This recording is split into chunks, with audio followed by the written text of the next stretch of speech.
Bawin. Akanti na. Isna nyo.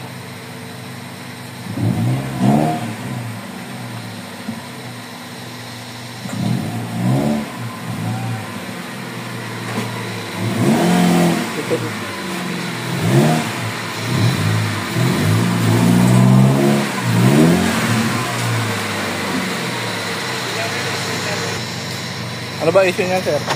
Ayan boss, ito ada pa oh. Kailangan patayin ko muna bago umayos ulit eh. Naka-aircon kayo niyan? Oo, naka-aircon yan. O, tapos pagka pinatay ang aircon, nasa normal naman. Oo, nasa normal. Yan, 1,000. Ay, yan ang minor niya talaga. Tapos pag nag-aircon ka, bumababa. Oo, bumababa. Hindi naman siya. Hindi na gumagana yung thermostat mo ron. Gumagana. Hindi, itong ano mo na yan.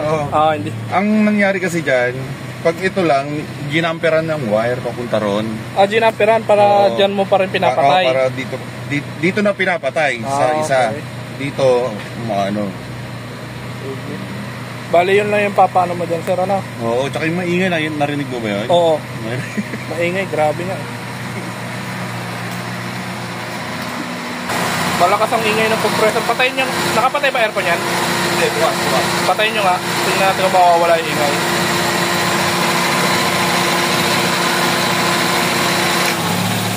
Compressor nga. Sa compressor mo yan, bossing. Pagod na. Maingay yung loob ng compressor.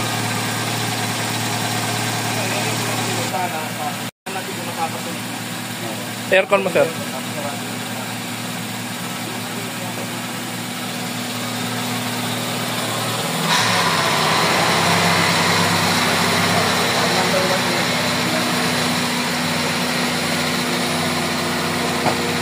Tapos ano yung nilagay na yun na ano?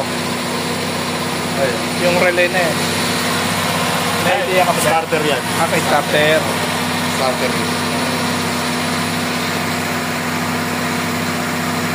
Tagal ginagawa? Hindi.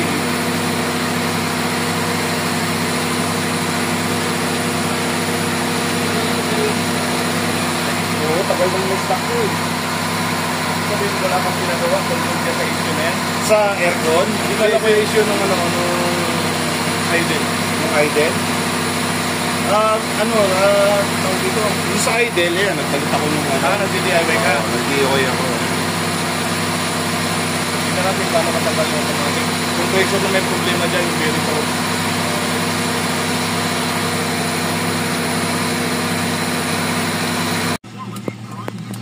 Yan, yung minor niya. Tapos pag in-aircon,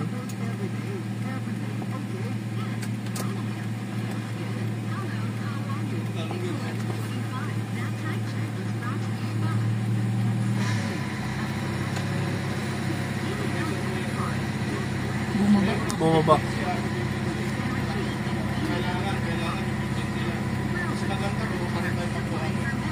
Pag pinatay, kanya kataas.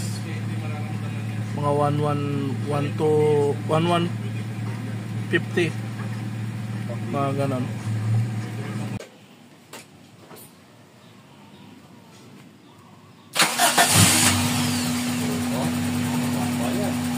Bigyan natin ng cold start yan. Saan yan? Uno, baba natin voltage. 9. Kaya natin yan. Nag-init na yan, mamaya-maya, bababa yan. So ayan yung cold start niya. Mga 9.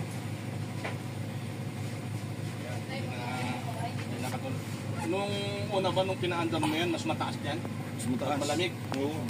Yun na mga magbababa dapat yan. Doon tayo magsisetting pagka nag-normal na operating temperature na yan.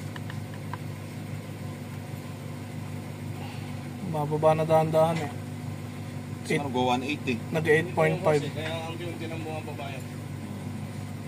Nasaan na ngayon yan? 8.5. 8.5? Ano na, 1 port na init eh.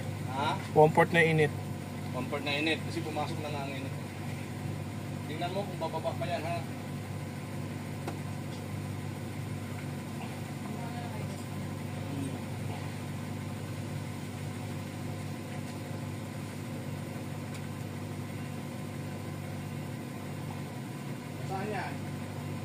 8.5.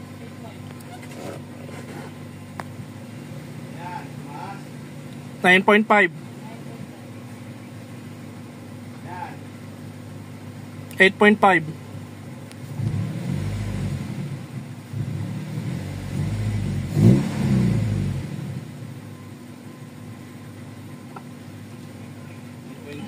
Ah.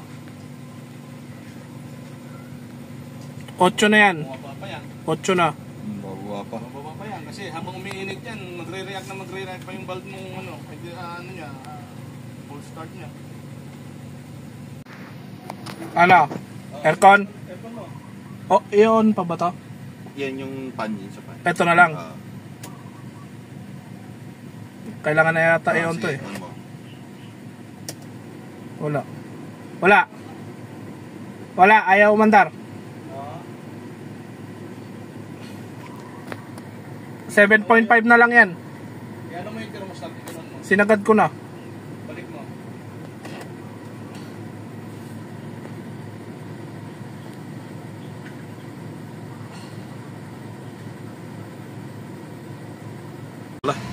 Ito na yung, kung madadagdagan mo man yan, hindi pina-repair, babalik din yan. Antayin ko lang mag-automatic ng konti, sira. So ito na yung update yung magawa. Na-correct na yung idle issue nito. So pag ito nag-automatic, ayan.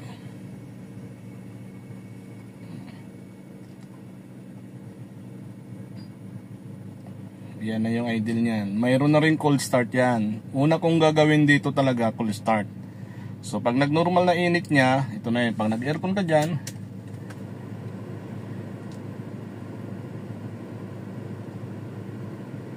tayin lang natin pagbalik ng automatic nito.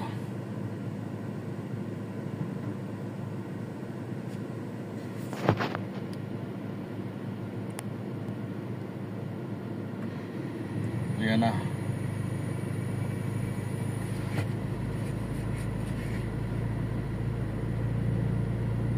Mabagal lang yung response ng valve pero okay na siya. Hindi na siya katulad kanina, nalampas uno. Pag nag-aircon, babagsak. Sorry. Ay, sorry. Ito na si Sir. Tiga Pasig ka pa, Sir?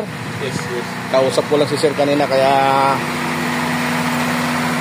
tinanggap ko na rin. Dahil parang gustong gusto talaga ni Sir na mapaayos na ito sa sasakyan niya. So, Sir, may pagbabago ba? Diba? Laki ng bago. Medyo matining na yung sasakyan. Wala na rin yung dating problema niya. Napasaya na naman natin si Sir. Taga-Pasig si Sir. Sir, thank you ha. Okay. Ayan, meron na naman tayong naayos na idle issue. Galing pa ng Pasig. So, okay na at satisfied naman yung nangyari nito. Thank you.